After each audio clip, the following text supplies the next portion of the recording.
So yesterday I got a call from a client saying, do you do any work in crime? And proceeded to ask if I could give him any psychic information about these bodies that they are searching for at Blythedale Beach.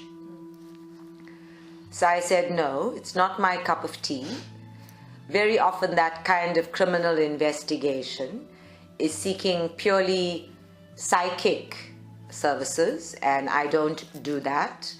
I do not do lost and found, and it's only for very specific clients that I have engaged in this kind of thing. It's just not something I like to do. He then went on to explain that he's being a good Samaritan and he's trying to help some of the families with closure, etc.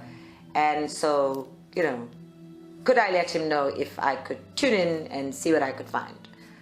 So my guide said, go to source, tell him to come in, and we will speak directly to the person responsible for these murders. So today I found myself in a somewhat stomach-churning position of interviewing this exceptionally psychopathic, sociopathic, undiagnosed, bipolar, pedophile, murderer, whose distorted version or vision or understanding of the world is just so off the wall for me. That I had difficulty believing that people think this way and that they have justifications and rationalizations for it. But he's so clearly caught up in a cycle of abuse that one might say he is almost a classic textbook case. So I got tired of talking to his personality self, and that's when I got an even bigger shock, because the even bigger shock came with the understanding that from a soul perspective, souls get as lost, as caught up in their thinking patterns and conditioning as the human ego does.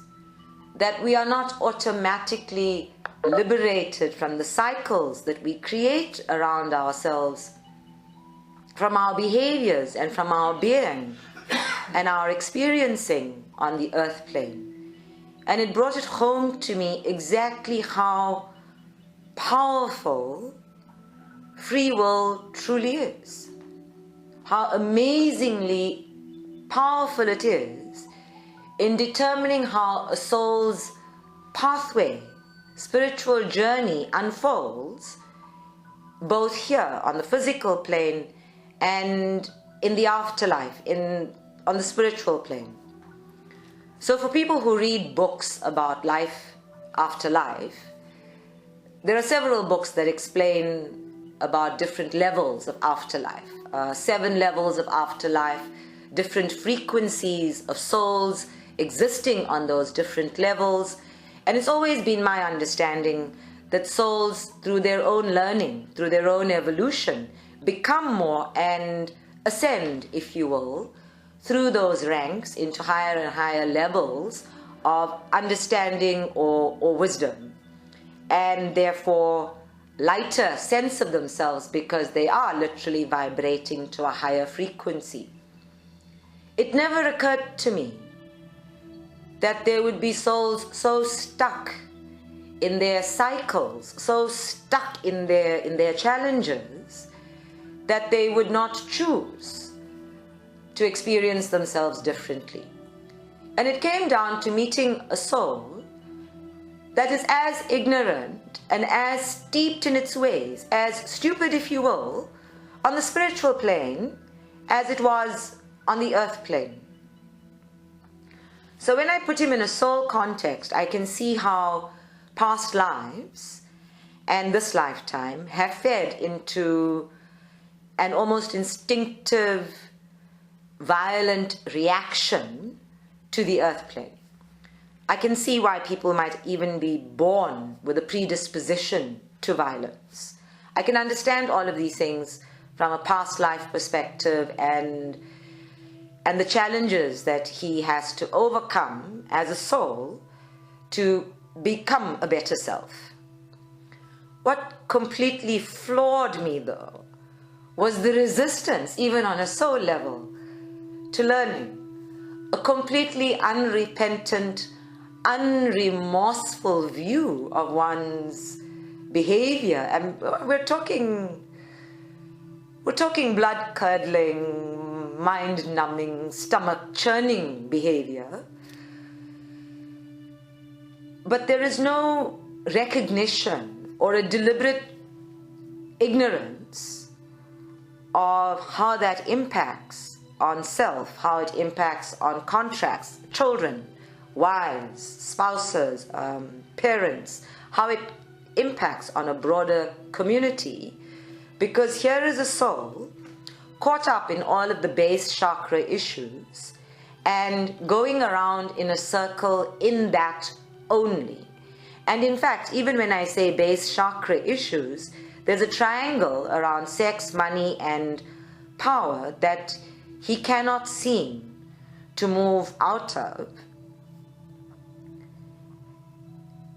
And in the same token, he was rather a clever soul, because he was showing me how, from a past lives perspective, he was so connected to some of the victims where their experiencing is so aligned that whether it is as victims together or as a perpetrator against a victim, their mutual pain, their mutual sorrow, their mutual sense of loss keeps them connected lifetime after lifetime after lifetime. And it's taken me a while to just sit with this and view life from this soul perspective, where souls are reluctant or resistant to learning, and how in the face of this free will that will not subject itself to a greater universal divine will, even guides who are present cannot impose. It was so alarming for me, because the natural state of soul is to be kind, compassionate, graceful, abundant, loving. But when a soul gets so caught up in a cycle of repetitive, violent experiences, and it seeks to justify those, and it seeks to learn about that, where the focus of the learning and the focus of the becoming isn't on growing, it isn't on becoming more, it's more focused on understanding the violence itself, then it's a feeling of having committed oneself to lifetime after lifetime after lifetime of violence. And when I take that off the spiritual realm and I put it here on the earth plane, it makes more sense on the earth plane, because it's a very ego-based behavior to be committed to understanding violence and therefore repeating the patterns until I think I know it well enough to let it go. It has never occurred to me. I am completely flummoxed by the notion that any soul would want to experience violence so completely that it must have a thorough understanding of it. I've always thought, assumed, one might say, that souls would seek to have a thorough understanding of the virtues, of the higher qualities, of the things that align with love, rather than the things that align with negativity. And of course, I am reminded that we live in a world of contrasts and contradictions. And so even soul must understand this world in order to become present in it. So throughout this afternoon, I've been sitting quietly, and the value of knowledge, the value of learning, the value of being on a spiritual pathway during one's human life became so clear to me, because of all of the spaces we can go to experience the impact of something like violence. This is it. I mean, this is it. There is nowhere else in the galaxy, because there is no other planet that supports life in the form that we have chosen. No other planet supports life for the human body as Earth does. Actually, just there isn't a single planet that supports life in the human body other than Earth. And so we come here.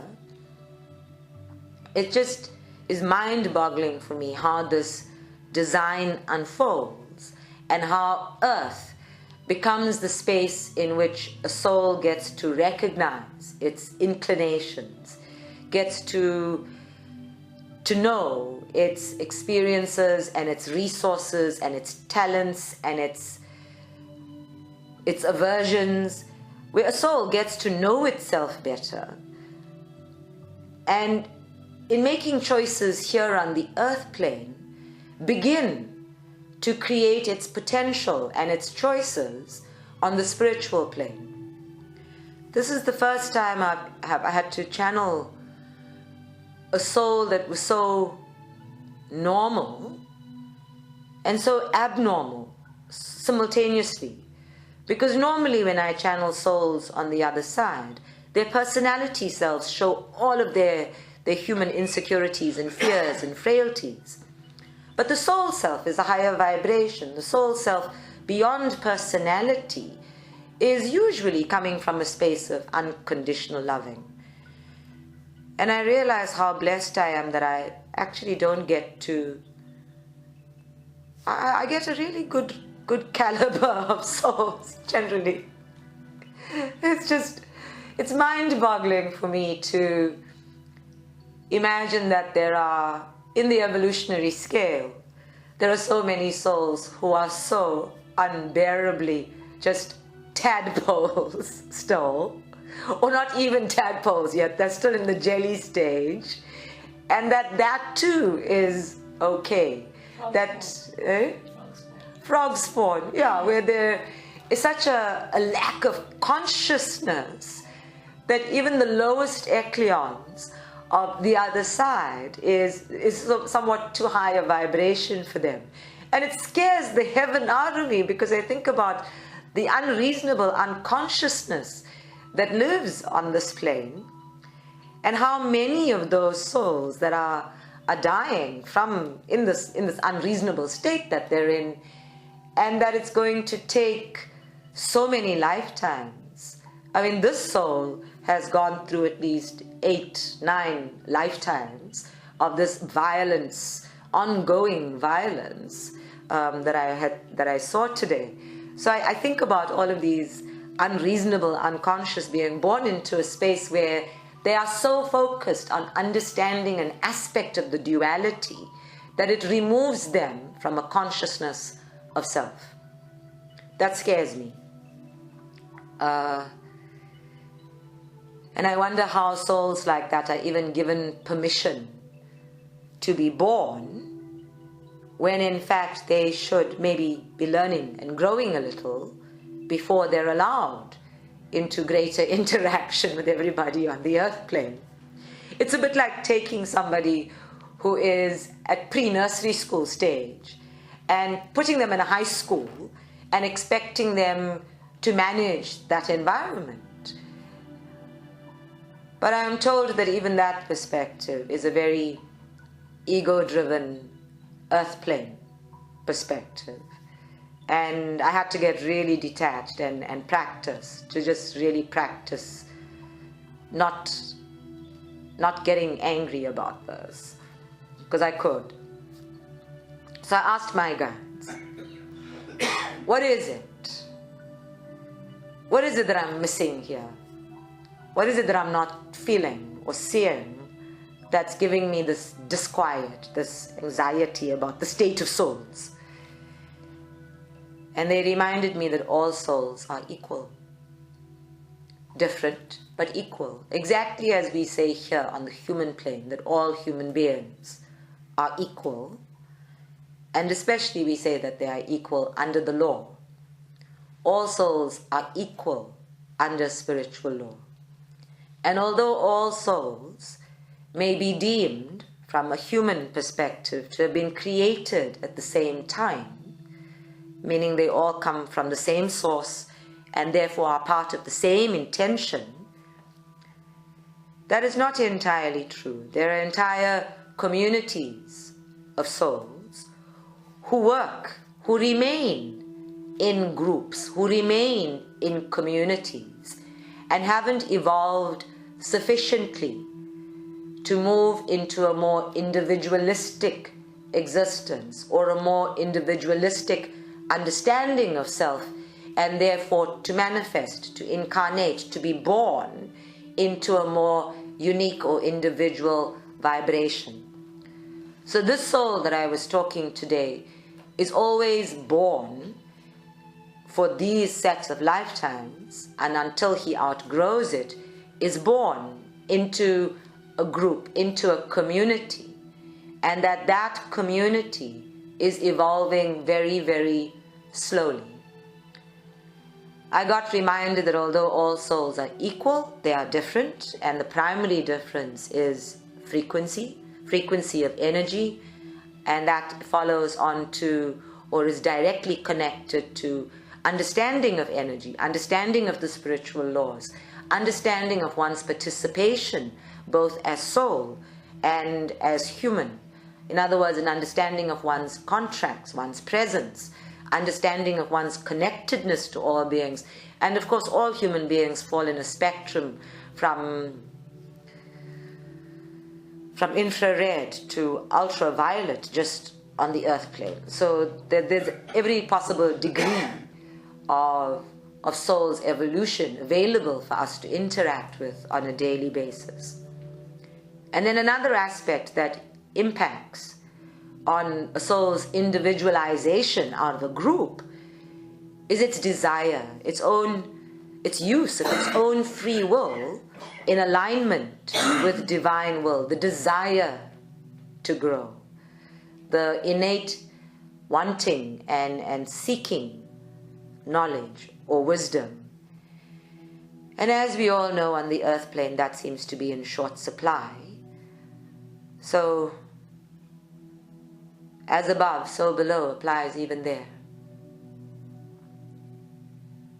But the Lord Husband assures me that I shouldn't get too anxious about this, that I shouldn't think of it as all of this work wasted, that I shouldn't bemoan the fact that souls who have been terribly badly behaved here remain stuck in their negative behavior patterns as soul, that I actually shouldn't get agitated about this. He assures me that I shouldn't, because there is a place. There is a place for everything. As above, so below. All of the full variety of frequencies, every possible shade of green, however many you can name or research or find in the universe, is the spectrum available on all planes. And it is unfortunate that on the human plane, we only identify the two. We talk about soul plane and human plane. But even between the two, there are so many planes of existence that do not require a physical body. So it is a long journey from the highest frequencies into a body, and it is made simpler for higher frequency souls because they have an understanding of their connectedness with spirit. It is a shorter journey from lower vibrational, or what we like to think of as younger souls, into a physical body. And part of their dilemma is to learn how to manage the separateness from themselves or God or the universe. And they are helped along by that by being maintained in a group energy. So when I ask for what can we do about this, the Lord Husband reminds me that we are already doing it, teaching, asking souls and providing a way for souls as human beings to become more, to become better, to individualize in the incarnated form, and to take those experiences with them into the afterlife as part of their evolutionary construct and part of their evolutionary participation in the afterlife.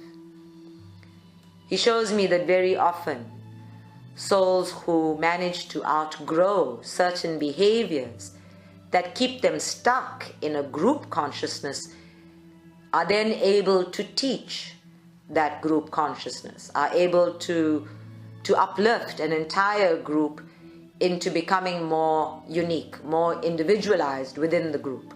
So it's a bit like taking all of that frog spawn and maneuvering them and working with it and beginning to separate it slowly, so those who have become tadpoles already are liberated, while the rest can either become tadpoles or die in the sun. Energy never dies, but there are tons, and just not tons, there are an infinite number of souls that remain dormant, just dormant. We mustn't take it for granted that all souls are an active consciousness, because it takes higher vibrational souls to participate in the well-being of all, to be living embodiments of compassion or kindness, and souls on the other side who participate in rescue work, who participate in healing, who participate in praying and teaching, who are serving humanity and each other in the upper echelons of spirit. These are souls who have already had sufficient experience of human emotions and human life and how it serves soul evolution to then continue to contribute to it. The learning never ends. The grand assumption that all souls are born to learn is just that, a grand assumption, and it's one of the things I have huge difficulty throwing out of my mind at the moment, because it then throws out every possible theory that life is a school, that we come here to learn, that learning is part of the evolutionary pattern. And that's not entirely true. I am told by great authorities that even Darwin said that the majority of learning was adaptation rather than learning. And so our capacity to adapt to new situations then becomes part of our knowing, and we are not consciously learning.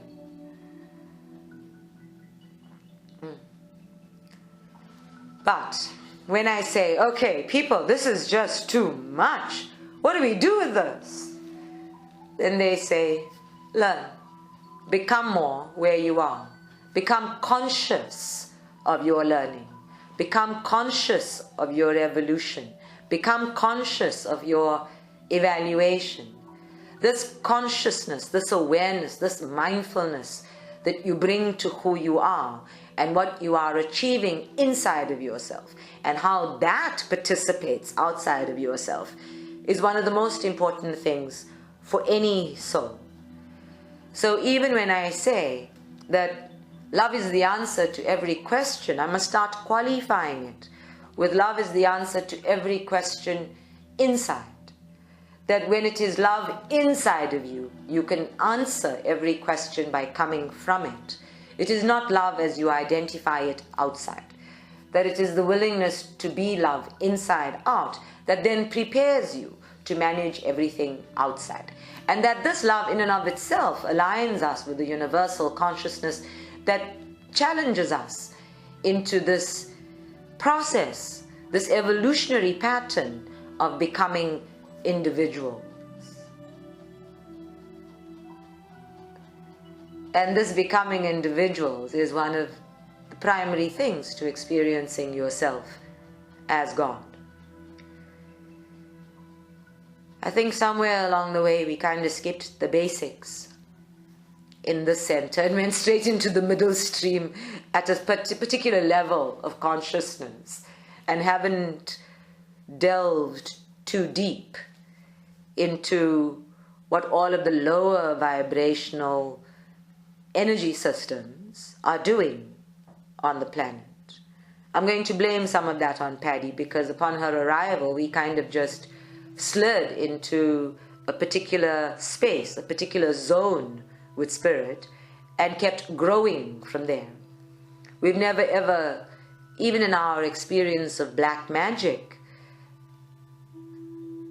dropped or sunk so low vibrationally that we have been aligned with it or able to experience it personally.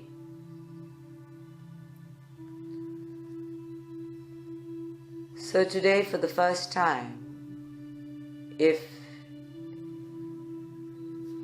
doing away with a soul, if doing away with an energy system was possible, I would have done that.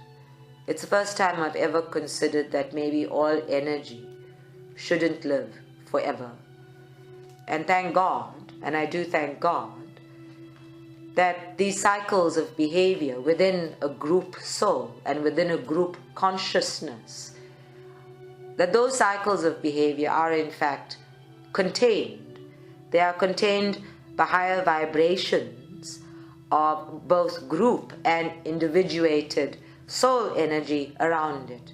That they are contained to a particular spectrum of souls in a particular level. Think of it hierarchically, and you'll see that there is just a level of consciousness that it is contained from underneath it and above it, and even all around it. The containment of it is what makes it possible for it to evolve eventually, because the containment of it means that it is constantly receiving higher vibrational energy. And when I see it from that perspective, again, I see how the design of it is exactly like us on Earth. We are by far the lowest vibration of incarnated beings in the galaxy. We are thankfully contained by energy, higher vibrational energy all around us. We are infused with that energy. So those of us in this group soul called humanity, who choose to be knowledgeable, wise, mindful, awake, those of us who choose to learn and to teach and to learn some more, then we are available to that, and we can work with it, and in working with it, move others into being awake too. It's exactly the same design. It's exactly the same system of work. And the natural inclination for high vibrational energy to uplift low vibrational energy. Thank God this is spiritual law, because there is never a moment in which all of these low vibrational energies are not in the presence and easily available to higher vibrational spirit. These group souls have guides that work with the whole group as a collective consciousness, exactly like we have guides and masters who work with humanity as a collective consciousness. And within that, all of the individual souls in that group who have no consciousness of being individual also have their own guides. So there are layers of support available exactly as they are available to us here. It just never occurred to me that there'd be soul groups that would need that kind of containment. So I was quite taken aback. Thank you so much. I'm so pleased that I did this work today. It made me aware of one other thing though, and that is that compassion. And you know, it's been coming up. It's so amazing. It's like it's the key word for Ramadan this year. Ar-Rahman, compassion. And today is World Refugee Day, which is never before in the history of mankind has World Refugee Day been more important, more necessary in terms of us being aware of what's going on and how the politics of the world is creating refugees every day, the scale of suffering involved. This very first of the names of Allah and the Asma Husna, Ar-Rahman. And it's an invocation in every one of the Islamic prayers, where you invoke a compassionate God, because Islam believes that only God,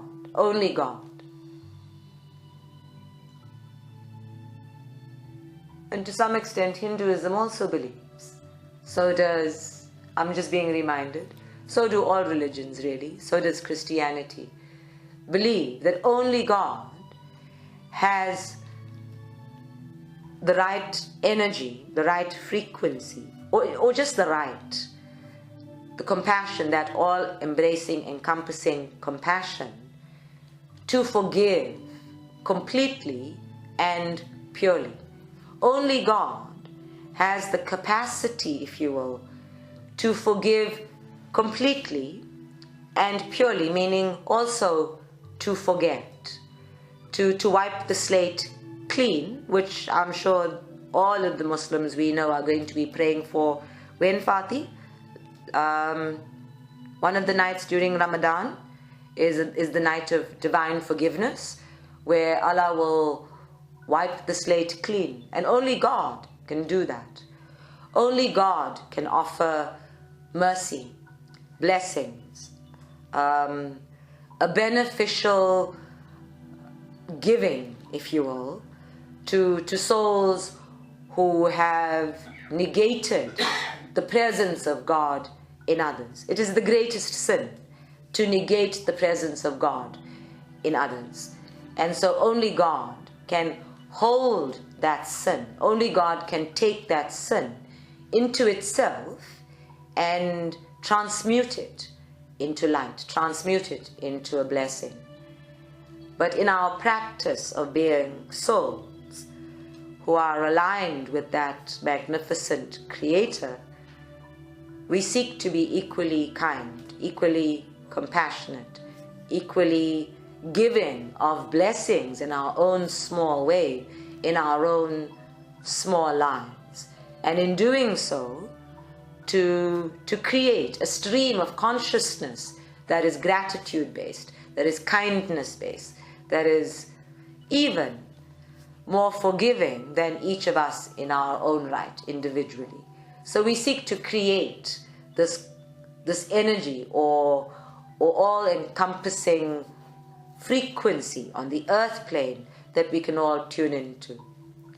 And I remember when I was at Fatima, and there were thousands of souls waiting, literally waiting at the sanctuary and waiting in the graveyard for Judgment Day, when I could acknowledge then that souls have belief systems that keep them stuck in places, and that no amount of talking was going to get them going.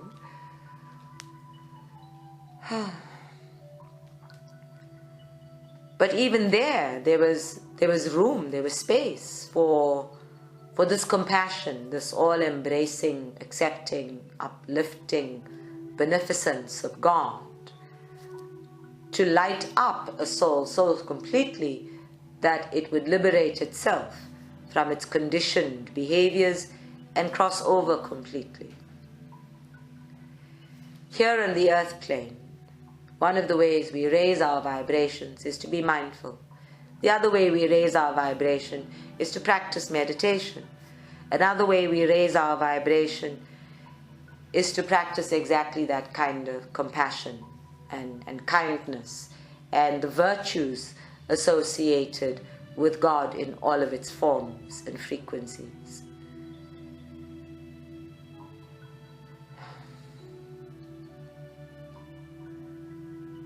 It is unfathomable to me that we can possibly live in a world or live in a group society where there is no such thing. And yet I'm sure if I ask Maris, she will point out as many groups she can think of where exactly this stuck consciousness have kept people in a mode of self-destruction. Thankfully, on a soul perspective, that kind of sabotaging stuckness isn't destruction. it eventually leads to evolution. Only here on the earth plane does it lead to destruction. So this practice of compassion, of connecting our free will to our heart centers, because compassion is a choice. It has to be. And it has to be a mindful choice. We cannot just drift into it. That it includes forgiveness.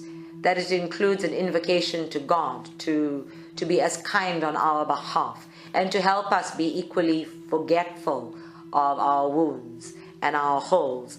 All of these things are part of compassion. The gratitude that we can forgive must also be included in that. And when I look for compassion in our chakras, I see it as the light frequency in every chakra, all by grand design again. All 308 chakras in the human system, like every star in the heavens, is light. All 308 chakras hold a frequency of kindness, hold a mindfulness of connectedness to all beings, hold our capacity for compassion.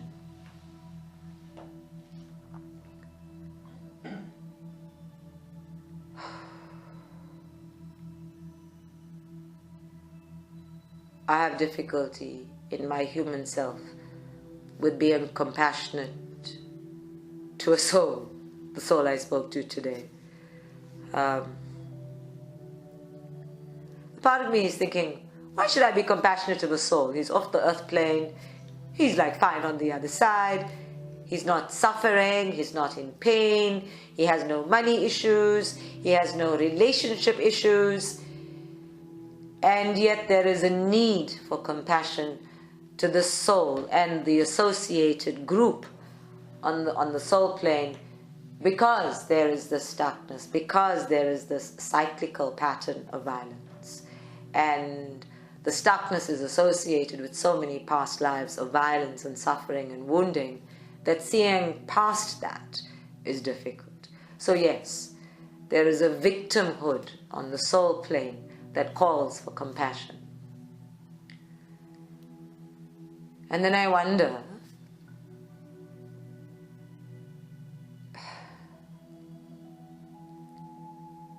if human compassion is high enough frequency to reach souls who are outside of their bodies. And even as I ask that question, Spirit is laughing at me, because they're saying, remember, you can be a higher vibration in a body than the lower vibrations in soul. So we are very clear, all souls are equal under the law, under spiritual law. All souls are equal but different, connected but different. All souls are equal and experiencing themselves in various frequencies simultaneously. Acknowledge the frequencies, acknowledge the spectrum of the frequencies, and bring compassion to any frequency that you choose, whether you perceive it or experience it as being lower or higher than your own. Don't make the mistake of thinking that ascended masters do not require compassion, because then again, you are thinking like a human being, where human beings will see a strong person and think, oh, that strong person is always so strong and always so capable and therefore doesn't require support. Do not do that human thinking with the upper echelons of spirit, because even in their compassion, ascended masters suffer with you. The nature of spiritual compassion is empathy, and empathy says, I embrace your pain and I feel it with you. And those of us who are in spirit, we even carry it for you. Now I'm being shown that whole footprints in the sand. Yeah? Okay. So today's meditation is going to take us to the sacral chakra as it is connected to the third eye chakra, and we're going to work on compassion specifically between those two chakras, in terms of developing it within self and then being able to send it into the world. It is also a really good time to open up all 308 chakras into a healing position, if only because we are moving into a beautiful new moon. The new moon requires acts of both courage and compassion. Okay. So according to Fatima, any one of the odd nights in the last 10 nights is Laylatul Qadr, which is the night of divine forgiveness. I'm always teasing the Muslim people that that's the night on which they wipe the slate clean so they can start sinning all over again the next day. So it's a cool system. But it's wonderful to know that although we have the Akashic records where everything is recorded, there is this Ar-Rahman, there is this creative, divine energy of compassion that actually can clear that and uplift a soul within its own ranks and into its own individual mastery of self on the spiritual plane.